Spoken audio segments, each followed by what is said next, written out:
Hazır muşu avazga qarşı chiqib söz qilayotgan qarindoshlarimiz men ovoz hozir ikkinchi oyda bo'lyotdi-ku.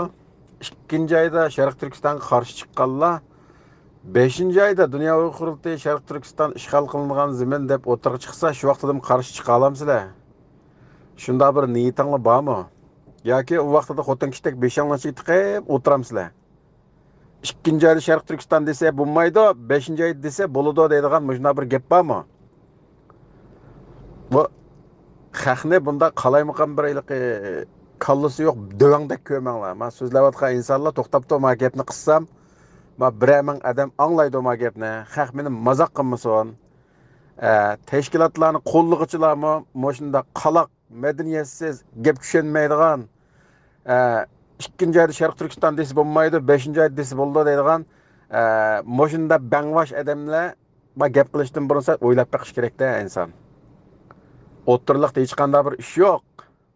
Teşkilatlar o'zaro bu gaplarni hal qilib, deyishib bir ishlarni qilish mumkin. O'ttirliqdan o't chiqarib o'tishning, buncha yo'la bir-birimizga hujum qilishning hech bir keragi yo'q. Hech bir keragi yo'q. Hozir saqlab tursaqli ko'rimizda hozir, ikkinchi oyda Sharq Turkiston deganlar, 6-chi oyda damdika demamdika. Ya Salih Xudoyor yoki o'z shaxsiyatchilik qilib Salih davlatining besivilishining manchiliqi deb chiqqan bo'lsa, texmi yaxshi bo'ldi ekan to'q. Ha? Salih Xudoyorning mustaqilligi uchun manda qilamiz deb, Saudiya Arabiston Saudiya davlati degandek qilib, yoki Dolqin Ayso davlati ishg'ol qilib olganligini manchilligini qilamiz deb. Ya bunda bir danglar, xalqni jodaga sanmay desanglar, o'zingning ismingni qo'yib bir qilmamsizlar shu ishni? Har biringlar. Salih Xudoyormi Salihning mustaqilligi uchun imzo to'playman deb chiqsin. Dunyo Uyg'ur qurultiyimi desinki, Dolqin Aysoning mustaqilligi besilgan tuproq deb imzo to'plab chiqsin. U vaqtida bu jidal tugaydi deb o'tirdi.